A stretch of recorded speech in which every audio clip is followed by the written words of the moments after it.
వైద్యు నారాయణ హరి వైద్యుణ్ణి దైవంతో పోల్చిన పెద్దల ఆలోచనలు సార్థకం చేస్తున్నారు నగరానికి చెందిన కొంతమంది వైద్యులు. చర్మం తెగిపడి నరాలు ముక్కలై తుమ్ములు చుట్లి తమ వద్దకు వచ్చిన క్షతగాత్రుణ్ణి సుమారు 5 గంటల పాటు శస్త్రచికిత్స చేసి దెబ్బతిన్న శరీర భాగాన్ని మంత్రం వేసి అతికించినట్టు అమర్చి వృత్తికి న్యాయం చేశారు ఎంజీఎం 7 హిల్స్ ఆసుపత్రి వైద్యురాలు అంజలి సాప్లే. కిరెండోల్లో ప్రమాదానికి గురై ఎడమ చేతి బొటనవేలు విడిపోవడానికి దగ్గరైన వ్యక్తికి 18 గంటల తర్వాత కూడా శస్త్రచికిత్స చేసి యథావిధిగా బొటనవేలుని అమర్చిన తీరుని ఆమె మీడియాకి వివరించారు.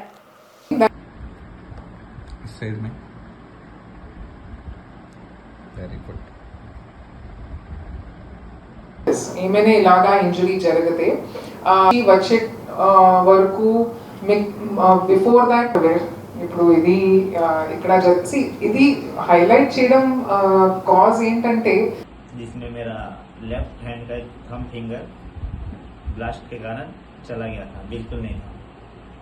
तो मैंने यहाँ किरंदुल के हॉस्पिटल में जाके दिखाया तो डॉक्टर ने कहा कि इसे बचाना बहुत मुश्किल है, थंब को काटना पड़ेगा. तब हमारे एक डॉक्टर से परिचय था, श्रीकांत सर, उनसे हमने बात किया. उन्होंने आइडिया दिया कि ना एक बार आप वाइजाग जाइए 7 हिल्स हॉस्पिटल में, बस चेकअप कराइए. तो तुरंत मेरे को यहाँ से रिफ़र कर दिया गया वाइजाग 7 हिल्स हॉस्पिटल. वहाँ जाके हमने अंजलि सैपले मैडम से कांटेक्ट किया. उन्होंने मेरे हाथ का सर्जरी किया. सर्जरी तकरीबन 4 से 5 घंटा चला, बहुत लंबा सर्जरी हुआ. उनके खूब ज़्यादा कोशिश करने के बाद, बहुत ज़्यादा मेहनत करने के बाद मेरा थंब फिंगर सही सलामत उन्होंने बचा लिया. उस दौरान पूरा यहाँ का मांस पूरा उड़ गया था. यहाँ का मांस कटिंग करके यहाँ फिल किया गया, प्लस स्किन ग्राफ्टिंग किया गया. उस दौरान फिर उसके बाद ऑब्जर्वेशन के लिए 2 महीने के लिए रखा गया. 2 महीने के बाद पूरा पट्टी खोलने के बाद मैडम ने कहा कि मूवमेंट करिए. तो अभी मेरा हाथ मूवमेंट सब हो रहा है. మన చేతిలో థంబ్ అయితే మినిమం 40% to 50% ఫంక్షన్ చేస్తుంది థంబ్ ఫింగర్. సో ఈ థంబ్ పోతే డిసెబిలిటీ విల్ బీ 40 to 50%. ఒక్క చేతిలో without the thumb there is no work. ఈ ఒక్కొక్క ఫింగర్కి మన 10% డిసెబిలిటీ ఇస్తాం, కానీ థంబ్ ఫింగర్ పోతే 40 to 50% డిసెబిలిటీ వచ్చేస్తుంది. ఎందుకంటే thumb is our main which differentiates humans from other species. అంటే అందరూ స్పీషీస్కి ఇలాగా జస్ట్ పట్టుకోవడానికి ఉంది, బట్ మనకి థంబ్ ఉంది where we can do not only big manual work but also very fine, అంటే ఎంబ్రాయిడరీ కానీ ఫైన్ క్యాలిగ్రఫీ కానీ అది థంబ్ లేకుండా మనం చేయడానికి అవ్వదు. So far a manual labourer like Subhash who is the patient, losing the thumb is like almost losing the livelihood.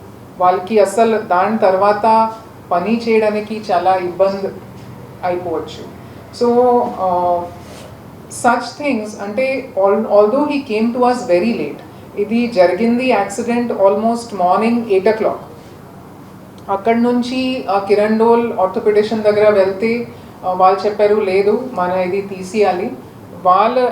ఈ doctor Srikanth and వాళ్ళే చెప్పారు లేదు మీరు జస్ట్ స్టిచెస్ వేసి ఇక్కడ పంపించండి, ఇక్కడ మనం చూస్తాం.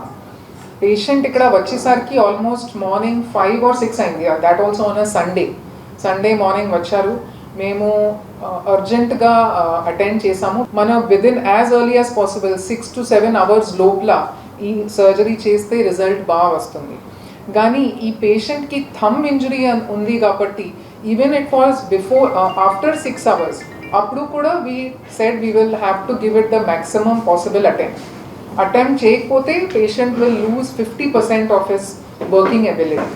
అందుకనే even though it was late after 12 hours కూడా by the time we started already 24 hours అయిపోయింది మనం స్టార్ట్ చేయడానికి. అంటే పేషెంట్ ఇక్కడ వచ్చేసి అన్ని కన్సెంట్ తీసుకొని ఓటీలో షిఫ్ట్ చేయడానికి it was almost 8 or 9 on Sunday morning. This was a blast injury in the machine. So thumb cut అయింది, అది ఒక్క పార్ట్. సెకండ్ ఏంటంటే ఇది మొత్తం టిష్యూస్ కూడా మొత్తం పోయాయి. అండ్ ఈ ఆర్టరీలో అంటే నరాల్లో there was a gap of almost 6 to 7 centimeters. ఇది crush injury and blast injury అవడం వల్ల. సో మన direct end to end approximation అది అవ్వలేదు ఆ గ్యాప్ ఉండడం వల్ల. సో మనకి కాల్ నుంచి వెయిన్ గ్రాఫ్ట్ తీసివలసింది. జస్ట్ లైక్ హార్ట్లో బైపాస్ గ్రాఫ్ట్ చేస్తారు, సిఏబిజీ చేస్తారు, అలాగా దాంట్లో నుంచి కాల్లో నుంచి వెయిన్ తీసి హార్ట్లో సర్క్యులేషన్ ఇది చేస్తారు హార్ట్ అటాక్ వచ్చిన తర్వాత. సేమ్ అలాగా కూడా ఇది మొత్తం ఆల్మోస్ట్ 6 to 7 centimeter గ్యాప్ అవడం వల్ల we had to replace it with a vein graft from the leg నుంచి నరాలు తీసుకొని ఆ గ్యాప్ మీద ఫిల్ చేసాం. మార్నింగ్ టైం, సండే మార్నింగ్ ఏ టైం అయినా మా ఓటీ 24 hours 24/7 ఎమర్జెన్సీస్ ఉంటాయి. అనస్థెటిస్ట్ వెంటనే వచ్చేస్తారు, మన స్టాఫ్ ఉంటుంది. So because of that we were able to do it. లేకపోతే ఇంకా టైం వేస్ట్ అయితే we can't give such a good result.